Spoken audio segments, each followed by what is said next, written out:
Hallelujah. यीशु मसीह के नाम से आप सभी के जीवन में कृपा और शांति बढ़ती जाए। और मैं धन्यवाद देता हूँ पिता परमेश्वर को, यीशु के नाम से ये अवसर दिया, ये मौका दिया ताकि उनके लोगों की सेवा कर सके। धन्यवाद प्रभु। जो आज का शिक्षण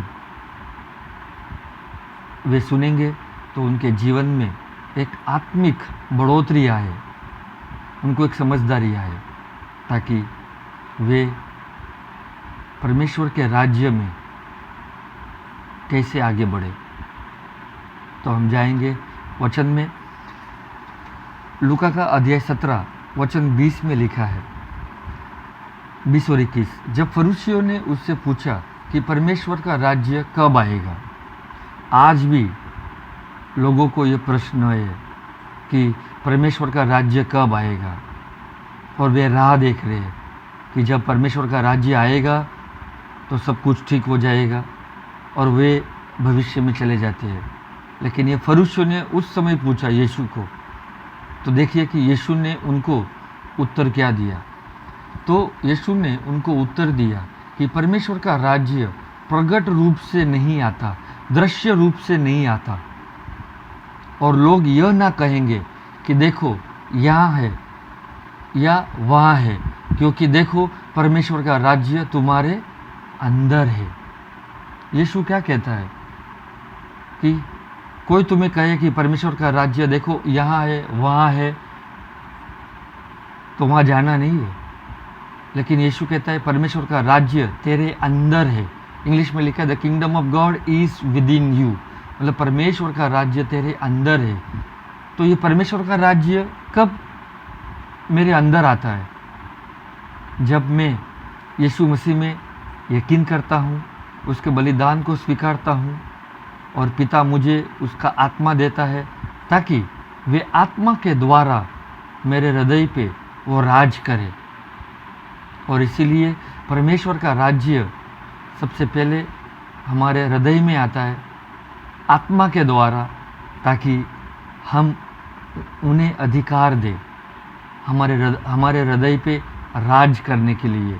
क्योंकि कई बार हम देखते हैं कि हम संपूर्ण हृदय से प्रभु को नहीं देते या प्रेम नहीं करते, लेकिन जब हम देंगे तभी परमेश्वर का आत्मा, वही परमेश्वर का राज्य हमारे हृदय पे राज करना चाहिए। तो हम फरीसियों के जैसे ना बने और यह ना कहे कि परमेश्वर का राज्य कब आएगा। और बहुत सारे लोग कहेंगे परमेश्वर का राज्य बस निकट आ गया है, नज़दीक आ गया है, कभी भी आ सकता है।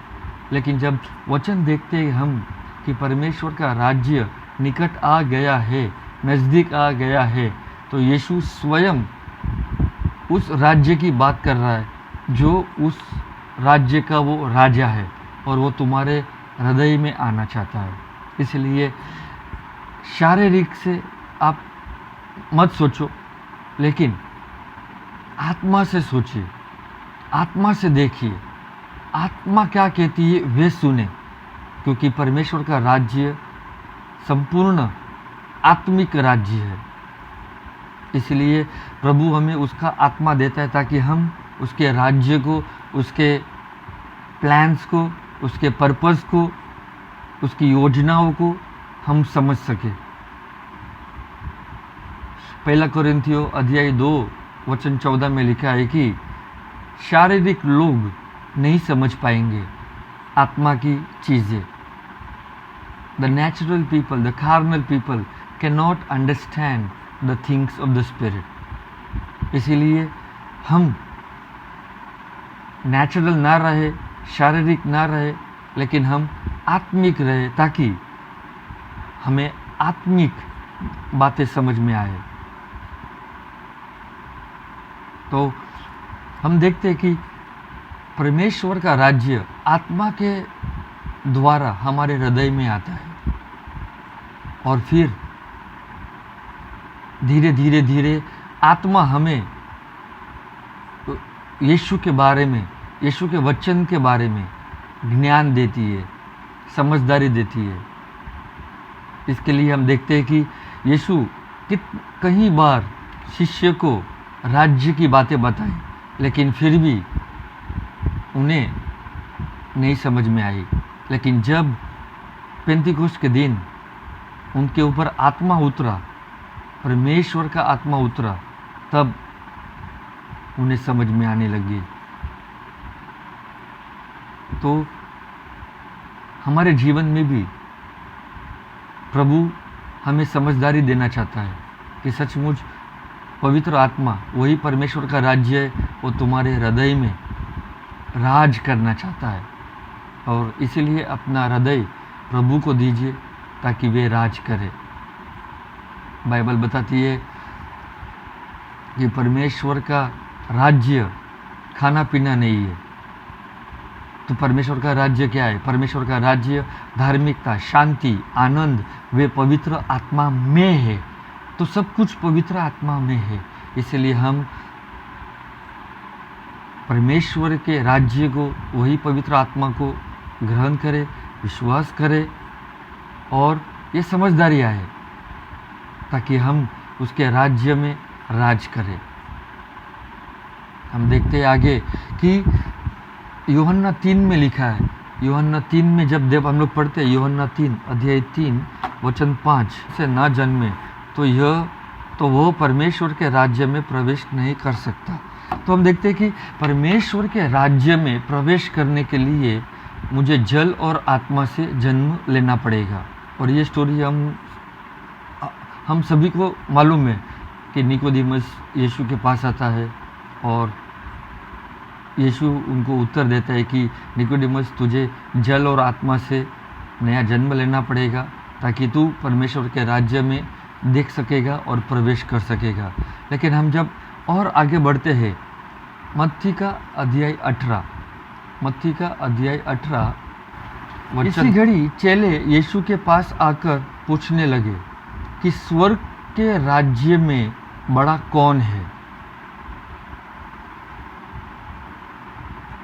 शिष्य लोगों ने ये प्रश्न पूछा कि स्वर्ग के राज्य में बड़ा कौन है। उन्होंने ये नहीं पूछा कि स्वर्ग में बड़ा कौन है, उसने पूछा स्वर्ग के राज्य में बड़ा कौन है। वचन 2, इस पर उसने एक बालक को पास बुलाकर उनके बीच में खड़ा किया।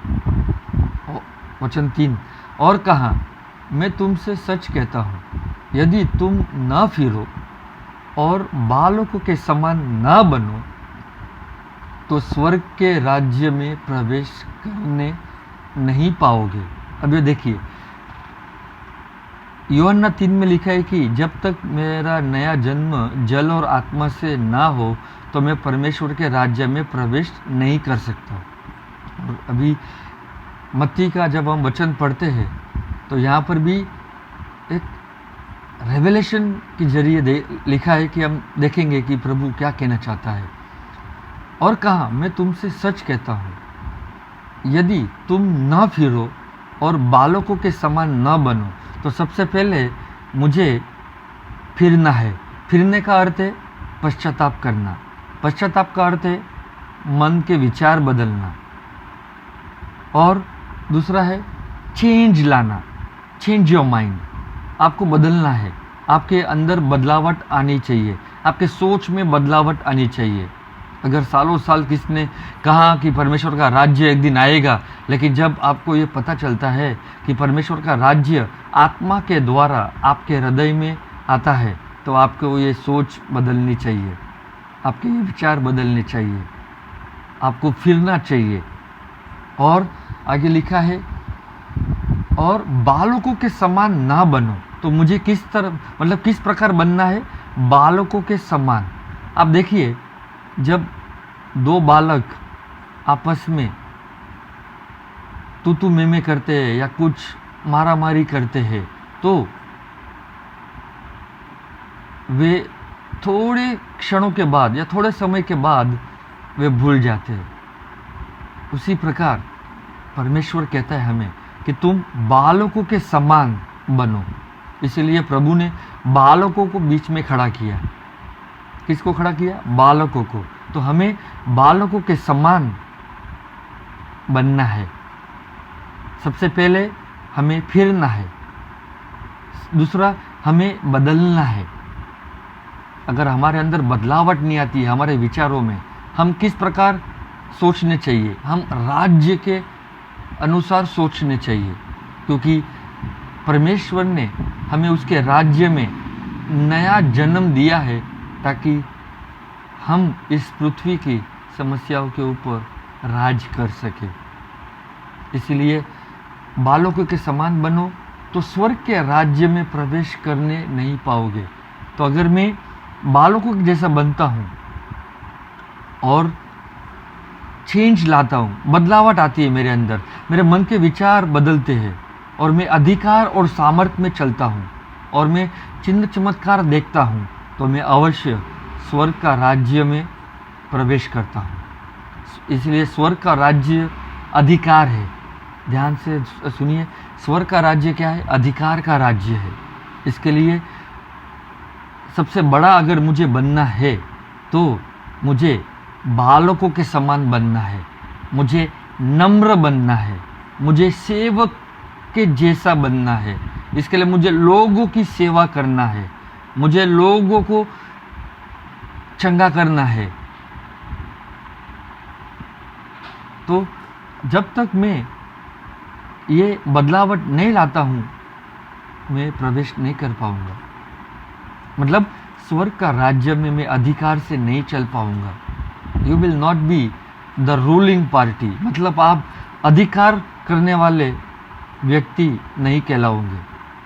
अगर आपके अंदर बदलावट नहीं आती है, सोच नहीं बदलती है, आप बालकों के समान नहीं रहते हो, भले आप परमेश्वर के राज्य में हो लेकिन आप अधिकार में नहीं चल पाओगे, आप सामर्थ्य में नहीं चल पाओगे जो प्रभु ने हमें ऑलरेडी उसके वचनों में दिया है।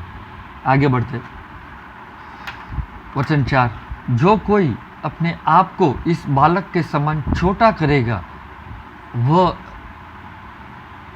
स्वर्ग के राज्य में बड़ा होगा। अगर मैं बालक के जैसा छोटा बनूंगा तो मैं स्वर्ग के राज्य में बड़ा होगा, बड़ा कहलाऊंगा। तो प्रभु हमें बालकों के समान सोचने के लिए कहता है। बालक के जैसे रहो, बदलावट आए, आप फिर जाओ, आपकी सोच बदले ताकि आप स्वर्ग के राज्य में बड़े हो जाओ, बड़े हो पाओ। आगे बढ़ते, लूका का अध्याय 9 वचन 46 विवाद होने लगा। मतलब ये शिष्य लोगों में ये विवाद होने लगा कि हम में से बड़ा कौन है। अभी देखिए, यीशु कहता है अगर तुम अगर स्वर्ग के राज्य में छोटा बनोगे तो तुम स्वर्ग का राज्य में बड़ा कहलाओगे या बनोगे। और लूका का अध्याय 6 वचन 46 में लिखा है कि फिर उनमें यह विवाद होने लगा कि हम में से बड़ा कौन है। तो सबको बड़ा बनना है, सबको बड़ा ही मारनी है, लेकिन वो मनुष्य जो छोटा बनता है स्वर्ग का राज्य में वही बड़ा कहलाता है। 46, फिर उनमें यह विवाद होने लगा कि हम में से बड़ा कौन है, पर यीशु ने उनके मन का विचार जान लिया और एक बालक को लेकर अपने पास खड़ा किया। तो यीशु ने उनके मन के विचार जान लिए। ये बहुत ही बढ़िया जो मतलब परमेश्वर को ये दान था, मतलब यीशु मसीह को ये दान था कि वे लोगों के मन में क्या चल रहा है, उनके हृदय में क्या चल रहा है, वे बता सकते थे। इसलिए यीशु बोलता है फिर यीशु ने उनके मन के विचार जान लिए। तो उनके मन के विचार में ये चल रहा था कि बड़ा कौन है, ये वाद विवाद, दे वे रीजनिंग, वो अपने मन में ये सोच रहे थे कि बड़ा कौन है।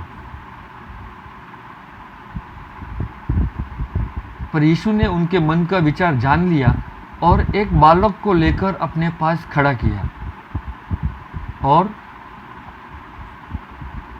और उनसे कहा, जो कोई मेरे नाम से इस बालक को ग्रहण करता है वह मुझे ग्रहण करता है, और जो कोई मुझे ग्रहण करता है वह मेरे भेजने वाले को ग्रहण करता है, क्योंकि जो तुम में सबसे छोटे से छोटा है वही बड़ा है।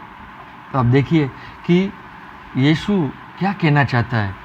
वो लोग आपस में यह वाद विवाद करने लगते हैं कि कौन बड़ा है, लेकिन यीशु कहता है अगर तुम छोटे से छोटा बनते हो वही बड़ा है। तो आज हम कोई भी कंपटीशन में नहीं है कि भाई कौन बड़ा है कौन छोटा है। हम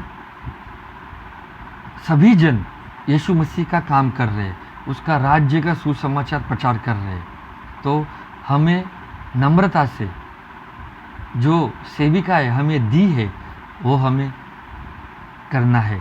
इसके लिए यीशु कहता है कि इसलिए यीशु बालक का उदाहरण देता है कि परमेश्वर का राज्य कैसा है, एक बालक के समान है। तो जैसे बालक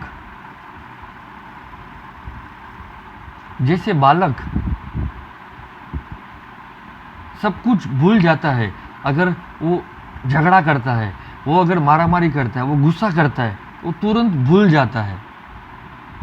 तो प्रभु भी हमसे यही चाहता है कि हम भी सब कुछ भूल जाए और एक बालक के समान बने, ताकि हम विचार बदले, मार्ग बदले, बदलावट आए, हम फिर जाए ये और एक राज्य के जैसे सोचे। क्योंकि प्रभु हमें सिखाता है कि राज्य में अगर राज करना है तो आपको एक राजा के जैसा सोचना है, और राजा हमारा कौन है? प्रभु यीशु। तो हम ये वचन से हम देखते हैं कि जो छोटे से छोटा है वही बड़ा है। और यीशु कहता है कि जो मेरे नाम से इस बालक को ग्रहण करता है वो मुझे ग्रहण करता है, और जो कोई मुझे ग्रहण करता है वो मेरे भेजने वाले को ग्रहण करता है, क्योंकि जो तुम में सबसे छोटे से छोटा है वही बड़ा है।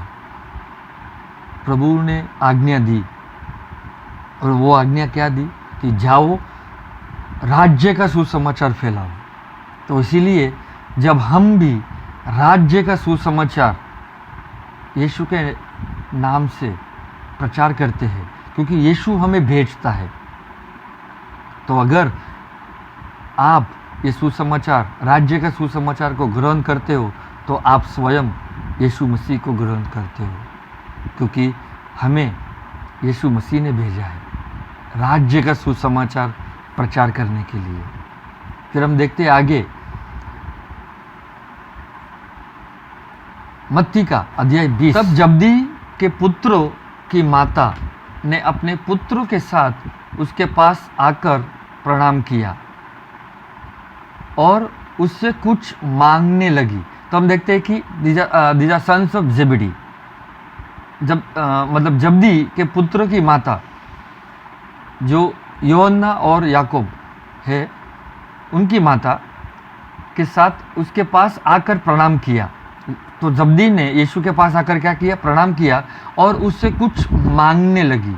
देखते हैं वो क्या मांगने लगी। उसने उससे कहा, तू क्या चाहती है? मतलब यीशु ने जब्दी से कहा, तू क्या चाहती है? वह उससे बोली, यह कहे कि मेरे ये दो पुत्र तेरे राज्य में एक तेरे दाहिने और एक तेरे बाएं बैठे।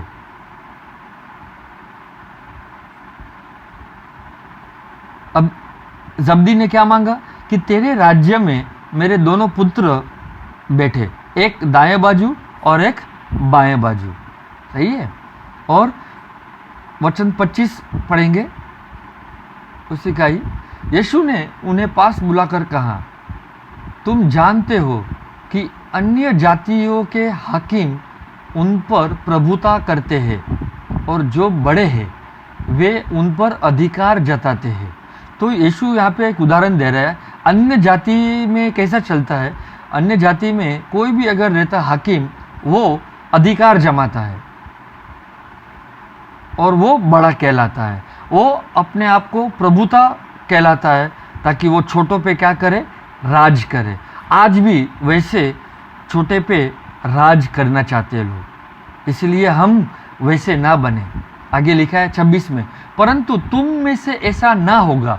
यीशु स्वयं कहता है कि तुम में से ऐसा ना होगा, परंतु जो कोई तुम में बड़ा होना चाहे वो तुम्हारा सेवक बने। आज कई बार हम लोग देखते हैं कुछ वीडियोस ऐसी होती है कि लोग गिरते प्रचारक के पैर के पास आ जाते हैं और वे तमाशा देखने लगते हैं। क्या प्रभु ने हमको ऐसा करने के लिए कहा ताकि हम मनुष्य को झुकाए, हमारे पैर के तले हम उन्हें रखे? प्रभु बोलता है तुम में से ऐसा ना होगा, परंतु जो कोई तुम में बड़ा होना चाहे वो तुम्हारा सेवक बने।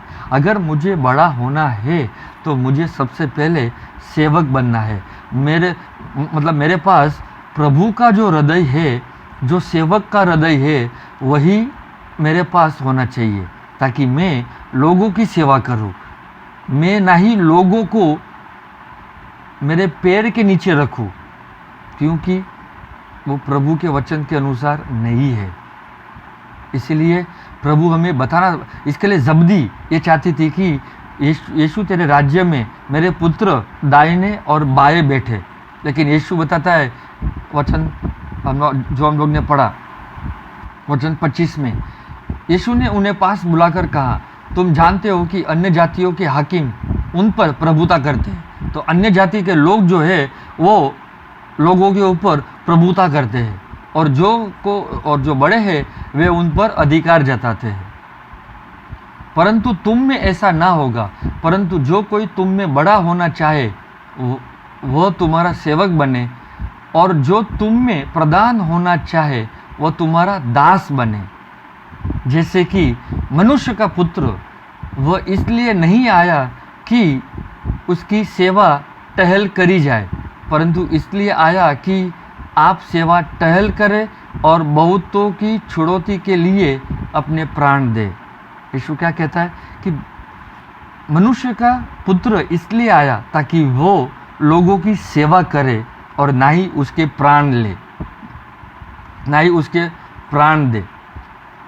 और प्रभु उन लोगों को छुड़ाने आया जो बंदी में थे, जो पाप में थे, जो बीमार में थे, जो व्यवस्था में थे, ताकि प्रभु उन्हें छुड़ाए और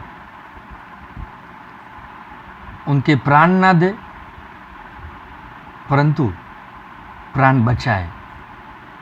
इसलिए हमें ये बहुत ही ध्यान रखना है कि हम लोगों की सेवा करें। लूका 9 में जाएंगे, लूका का अध्याय 9।